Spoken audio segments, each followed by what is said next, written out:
कायदा सुव्यवस्थेचा प्रश्न आहे. कोणी जर कायदा हातात घेतला तर आम्ही त्याला माफ करणार नाही, त्याच्यावर केसेस करू. लाठी हमला आम्ही तिघांनाही केला नाही. जर आम्ही तिघांनी केला तर मी राजकारण सोडीन. जर मी लाठी हमला केला तर मी राजकारण सोडून देईन. मी म्हणालो काय राव अजितदादा साहेब, या राजकारणापायी तुम्ही तुमच्या चुलत्याला सोडले, राव राजकारण कधी सोडणार आहे? ओबीसी प्रवर्गातून आरक्षण दिलं तर ओबीसी समाजावर अन्याय होईल. आम्ही राष्ट्रवादी काँग्रेस पक्षाची स्थापना केल्यापासून मराठ्यांना आरक्षण देण्याचा प्रयत्न करतोय. महाराष्ट्र हा पुरोगामी महाराष्ट्र आहे आणि मराठ्याला आरक्षण देणं माझ्या नशिबात नाही. आणि हे वाक्य उघडताच, हे वाक्य आपल्या तोंडून निघतात. मनोज पाटलाची 12 वर्षाची लेक आहे. माझ्या आईनो, माझ्या बहिणीनो, आपल्या लेकीच्या डोळ्यातून पाण्याच्या धारा घळा वाहू लागलेल्या. आणि आमची 12 वर्षाची लेक आपल्या बापाला म्हणते, बाबा बाबा तुम्ही 34 उपोषण केली, बाबा तुमचं शरीर तुम्हाला साथ देत नाही. बाबा 12 वर्षाच्या लेकरानं आपल्या बापाला जवळ घ्यावं आणि आपल्या बापाच्या डोळ्यातील पाण्याच्या धारा पुसाव्या आणि लेकीनं म्हणावं, बाबा बाप आहे. मराठ्यांच्या मुलीनो, मराठ्यांच्या बहिणीनो, कॉलेजच्या बहिणीनो, तुमच्यावर सगळ्यात जास्त तुमचा बाप प्रेम करतो. माझ्या बहिणीनो, माझ्या बहिणीनो, नोकरी लागली तरी नाही चालेल, पण माझ्या फाटक्या धोत्रातल्या बापाची मान खाली करू नका. माझा बाप मारुतीच्या दर्शनाला जर निघाला तर स्वाभिमानात चालला पाहिजे. ही मनोज पाटलाची शिकवण तुम्हाला शाहीर सांगतो.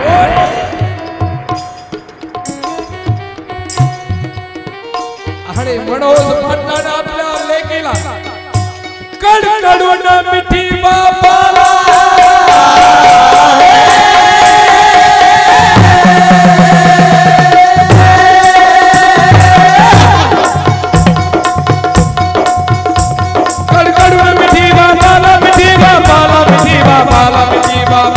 पाणी आले डोळ्याला, पाणी आले डोळ्याला, पाणी आले डोळ्याला, पाणी आले डोळ्याला, पाणी आले डोळ्याला, पाणी आले डोळ्याला.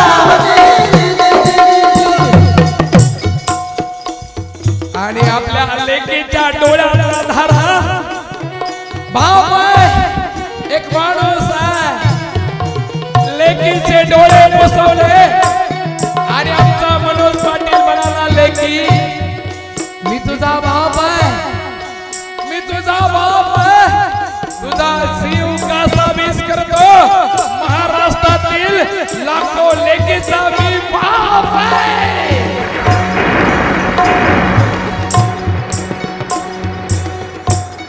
आपलीच गाडी, आपलाच बंगला, आपल्याच बायकोला 10,000ची साडी, पूर्ण आयुष्य गाडीचे आणि बंगल्याचे हप्ते फेडी. स्वतःचा संसार कोणी सुखाचा करत. महाराष्ट्रातील मराठ्यांचा संसार मनोज पाटील जरांगेंनी सुखाचा करणारा. आणि मग भेद ठरला, तारीख ठरली, वेळ गाव ठरलं. गावाचं नाव सराटी अंतरवाली. आणि आनंदाचं वातावरण, वारकरी संप्रदायाचं गाव आहे.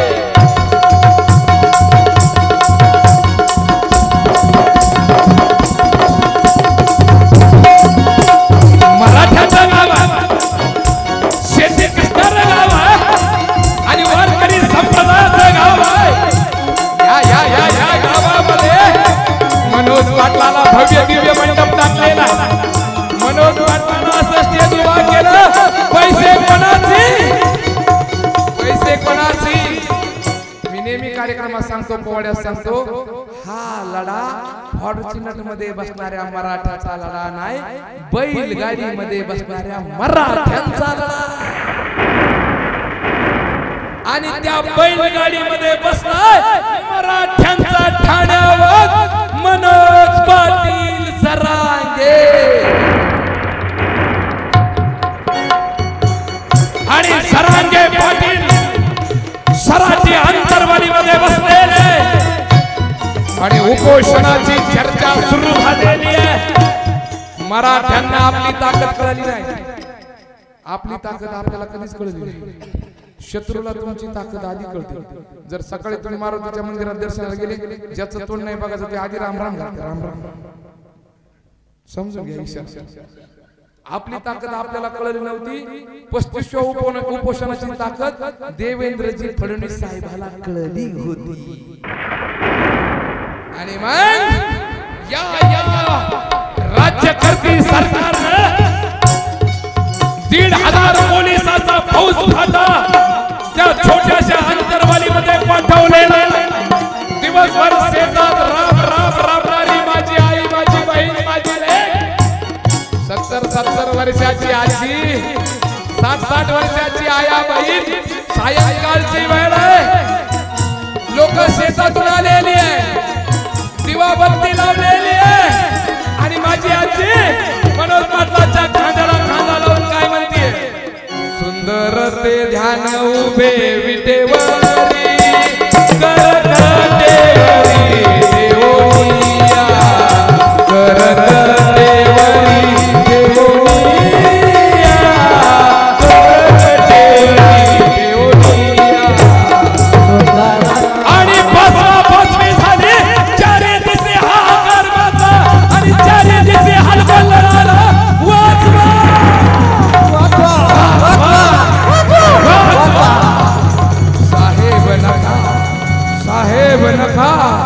साहेब नका लाठी हमला केला आणि रक्ताच्या थारोळ्यामध्ये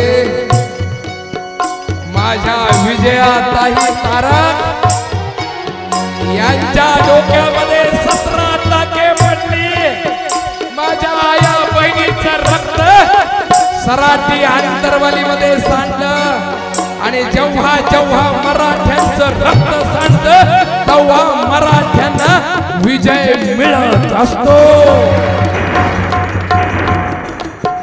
आमच्या बांधवाच्या पाठीमध्ये 19 छर्रे मारला गेले सराठी अंतरवाली रक्ताच्या धारुळ्यात पडली कोणाचे डोके फुटले कोणाचे हात तुटले पण माणसं मराठ्याची आहे माणसं माघार घेतली नाही परत मनोज पाटलाच्या खांद्याला खांदा लावून सराठी अंतरवालीतली आया बहीण लढत होती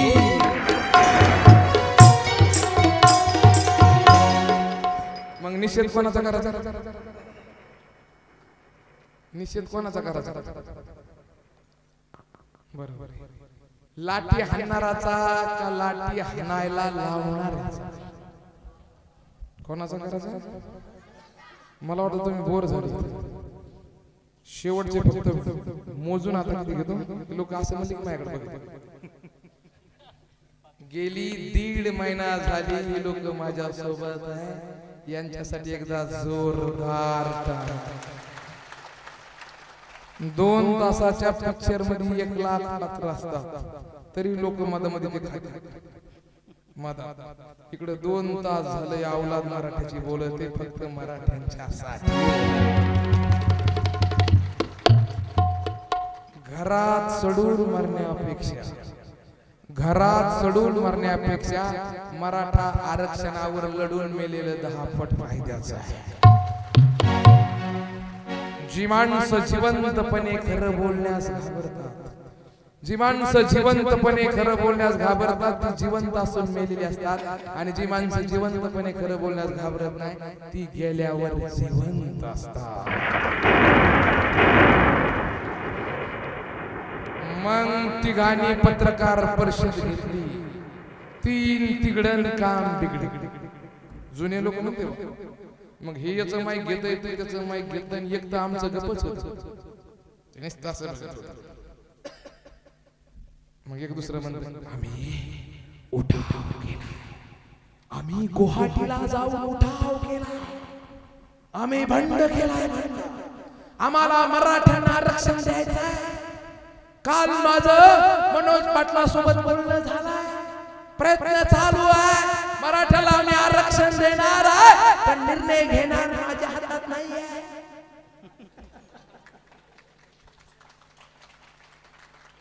मग याचा माईक ते गप्पच होता अनाजी पण त्यांनी सगळ्या महाराष्ट्रात कळलं. ते म्हणतं काल आम्ही पाटलाला बोललो, पाटील ते म्हणतंय कायदा सुव्यवस्थेचा प्रश्न आहे, कोणी जर कायदा हातात घेतला तर आम्ही त्याला माफ करणार नाही, त्याच्यावर केसेस करू. मग आम्ही तो 420 करू, मराठ्यांना फसवेगिरी केली, आम्ही बी तुझ्यावर केसेस करू. म्हणजे कायदा सुव्यवस्था प्रशासन आम्हाला, म्हणजे कायदे पाळायचे आम्ही आणि धाब्यावर बसून नियम मोडायचे तुम्ही. 76 वर्षापूर्वी अण्णाभाऊ साठेने दगड घातला आणि खर्र शाळेवर मारला. मग अण्णाभाऊ साठेने तो दगड शिक्षणाला मारला होता का? नाही. अण्णाभाऊ साठेने दगड मारला होता इथल्या व्यवस्थेला. आणि 40 वर्षानंतर मनोज पाटलानं शेतकऱ्याचा असूल उचलला मराठ्यासाठी सरकारला. मिळाला आम्हाला न्याय, मिळाला आम्हाला न्याय. 40 वर्ष झाली मराठे न्यायालय लढाई लढतात, मिळाला न्यायालय, मिळाला, मिळाला का न्याय बोला. 40 वर्ष झाले आम्हाला न्याय नाही मिळाला. सारखा आम्ही करतोय, न्याय मिळाला नाही. खरंच या देशात लोकशाही नाही, ते खरंच हा देश संविधानावर चालतो. जर हा देशात लोकशाही असते तर माझ्या मराठा बांधवाला 3-3 वाजेपर्यंत सभाला बसायला वेळ न मिळाला नसता. त्या सभा नव्हत्या, मराठ्यांचा आक्रोश होता. हा पोवाडा नाही, ही पोवाडा नाही, ही तळमळ. आम्ही आरक्षणाचे शिकार बनलो, आम्ही शिकून सुद्धा नोकरीला नाही लागलो, म्हणून माझी येणारी पिढी नोकरीला लागली पाहिजे, म्हणून हे प्रबोधन. देशाची वाटचाल कुणीकडे? ज्या लोकाला खरंच काही येतं का ती लोक घरी बसली, ज्या लोकाला खरंच काही येतं का ती लोक घरी बसली, ज्या लोकाला काही येत नाही ती या देशाची राज्यकर्ते जमात बनली. म्हणून मनोज पाटलानं यांना धडा शिकवण्याचं काम केले. आणि मग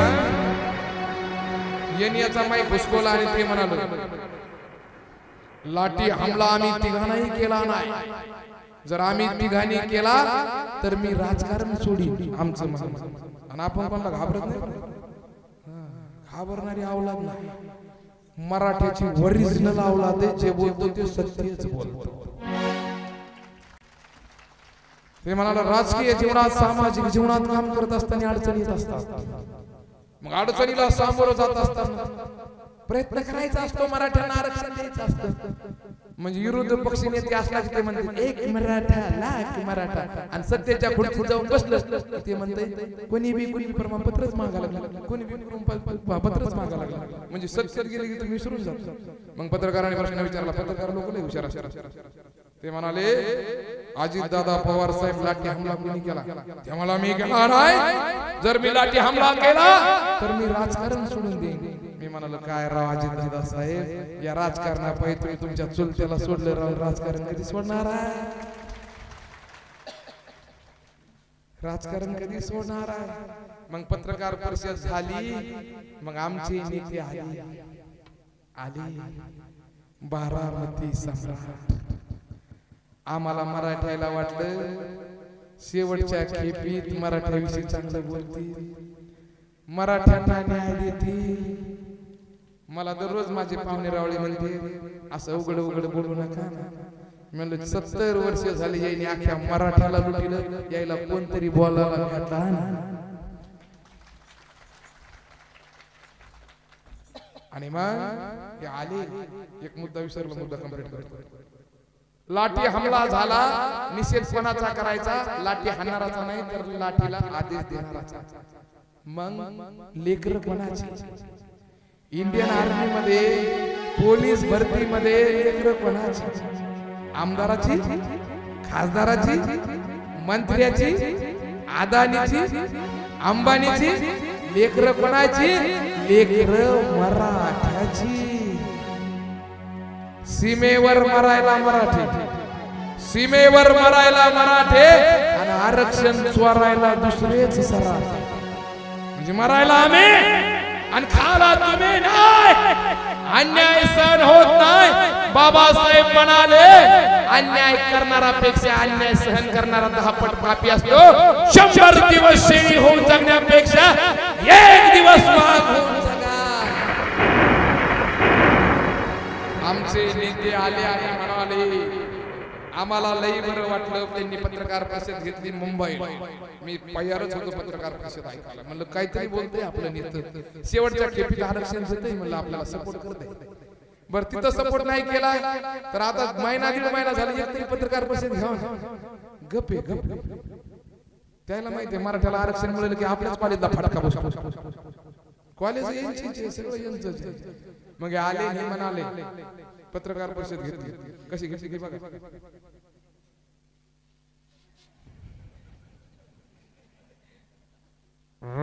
ओबीसी प्रवर्गातून मराठ्यांना आरक्षण दिलं तर ओबीसी समाजावर अन्याय होईल.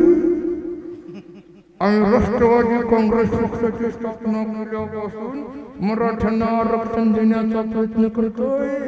महाराष्ट्र हा पुरोगामी महाराष्ट्र आहे आणि मराठ्याला आरक्षण देणं माझ्या नशिबात नाही. आवड असं आणि हे बोलणं सोपी गोष्ट नाही, सोपं नाही. याला ही सिगार लागते वाघाच्या काळजाची. मग आरक्षण फुट्टी कसा काय म्हणणं पाटलाचं आरक्षण म्हणजे काय? तुम्हाला जर कोणी उद्या प्रश्न विचारला मराठा आरक्षणाचं कसं आहे, सरळ सोपं उत्तर आहे. ओबीसी प्रवर्ग कोणाची मक्तेदारी नाही. सरकारचं काम आहे, जे खाऊन मोठे झाले त्यांनी बाहेर पडायचं, जे गरीब झाले त्यांनी आतमध्ये शिरायचं. सरळ सोपं उत्तर आहे. तुमच्या घरावर दरोडा पडला, झोपीत पडलेला दरोडा वेगळा आहे. आणि 40 वर्ष झाले चोरांनी आमचं आरक्षण काढलं. चोर शोधले मनोज पाटील जरांगे. आरक्षण ही भीक नाही. मराठे गरीब झाले म्हणून मागायला लागले.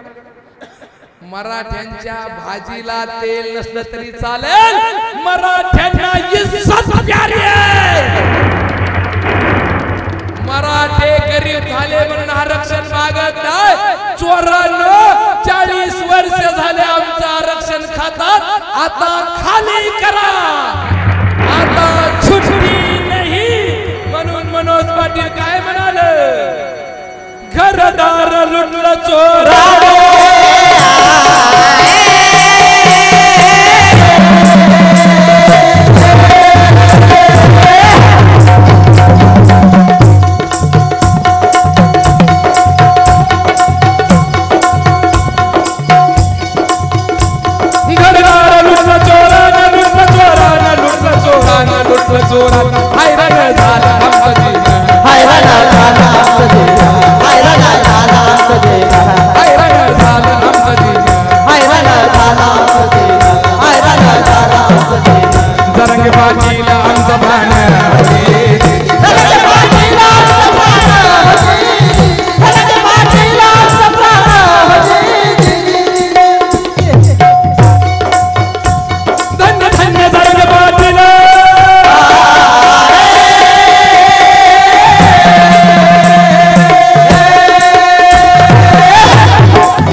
दूर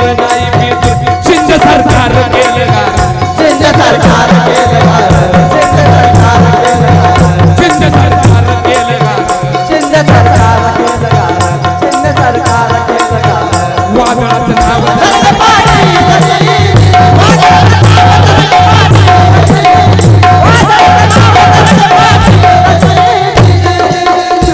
मराठ्यांचा क्रांती सूर्य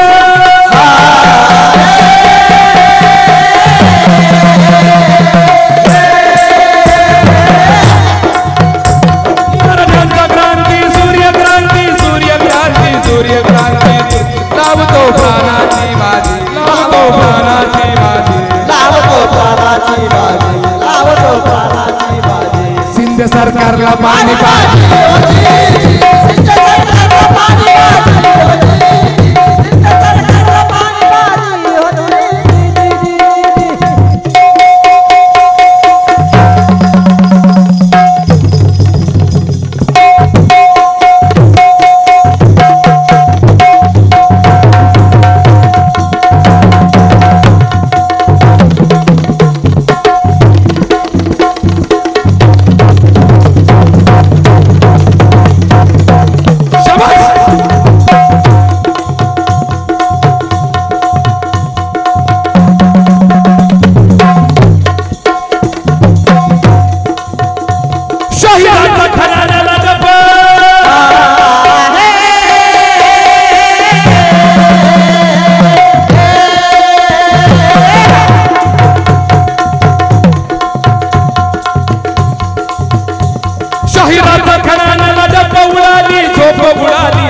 बुडाली झोप रक्त सळसळले रोमा रोमात रक्त सळसळले रोमा रोमात रक्त सळसळले रोमा रोमात रक्त सळसळले रोमा रोमात रक्त सळसळले रोमा रोमात रक्त सळसळले रोमा रोमात जरंगे पाटील ठेवा ध्यानामध्ये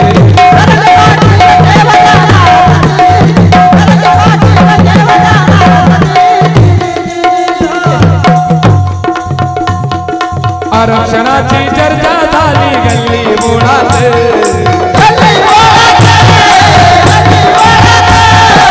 आरक्षणाची चर्चा झाली गल्ली बोळात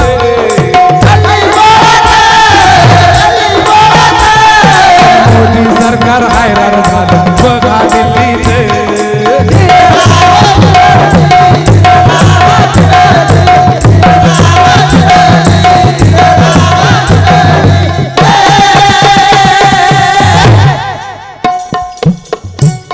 आरक्षणाच्या पर्वाला सुरुवात झालेली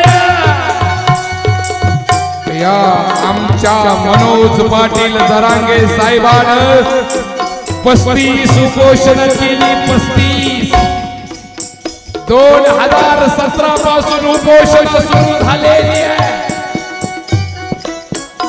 आणि आमच्या घनसावंगीमध्ये 2500 वर्षापूर्वी जगाला शांतीचा संदेश तथागत गौतम बुद्धांनी दिला आणि कोपर्डी प्रकरणामध्ये 58 मुकमोर्चे काढले जगाला शांतीचा संदेश महाराष्ट्रातील मराठ्यांनी दिला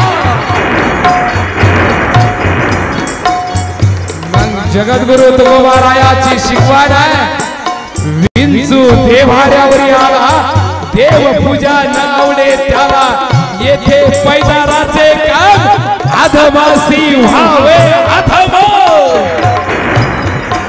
आणि महाराष्ट्रामध्ये मराठा क्रांती ठोक मोर्चाला घनसावंगीमध्ये सुरुवात झालेली आहे आमच्या सारखी मराठ्यांची पोरं पाटील म्हणाले ज्याला बोलता येतं त्याने बोला ज्याला बोलता येतं त्याने बोला ज्याला चालता येतं त्याने चला आरक्षणाला ज्याला चालता येतं त्याने काम करा आरक्षणाला म्हणजे अपंग सुद्धा लोक आरक्षणाचे काम करायला लागले आणि आम्ही पाया असून सुद्धा घरी मग मला बोलता येत होत 2017 ला गावाची गावं जागी केली आणि आमच्या गृहमंत्र्यांनी आदेश दिला ज्याला बोलता येतं त्याला आतमध्ये आधी घाला सोपं बोलणं लोकांना वाटत असेल 1-1 लाख रुपये तुम्ही त्याला बॉम्बाला काय झालं UBC की जय जयकार नहीं होती UBC की जय जयकार नहीं होती कोशिश करने वालों को कभी हार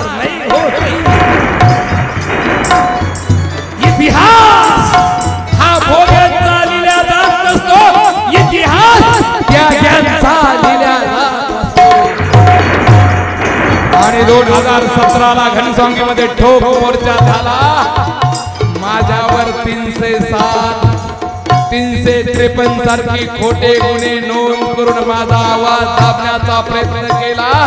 5 वर्ष झाले मी तारखा करतोय. मरेपर्यंत तारखा करायला तयार. फक्त मराठ्यांना आरक्षण द्या.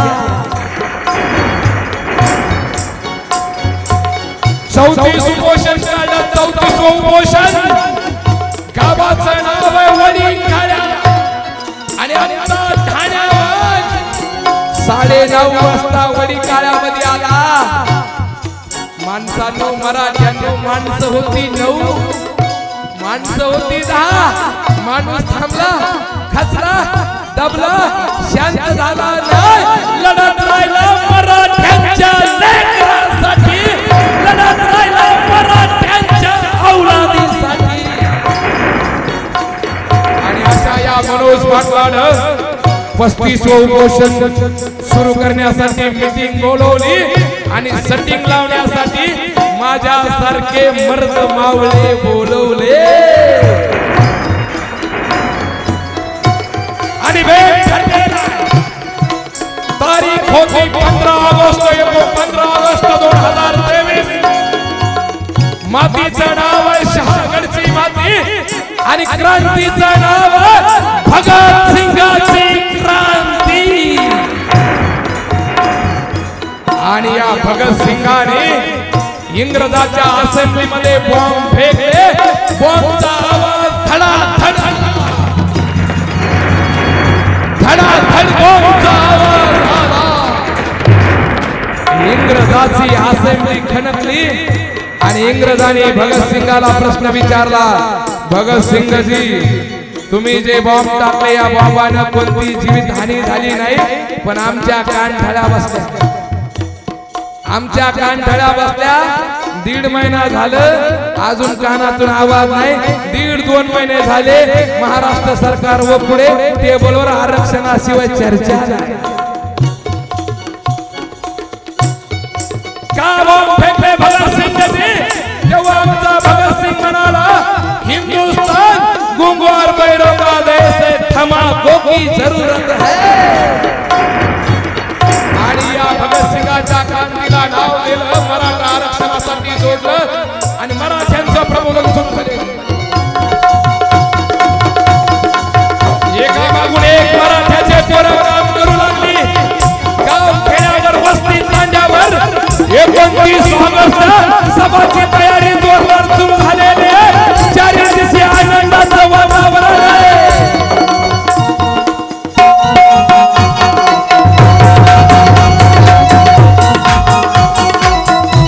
अरे चला मराठ्यांनो चला, आपल्याला आरक्षणाची मीटिंग घ्यायची आहे. गावोची गावोकडे लावलेली आहे. आणि मर्द मावळे स्वतःचं काम सोडून स्वतःची भाकरी बांधून 29 ऑगस्ट सभेची तयारी सुरू झालेली आहे.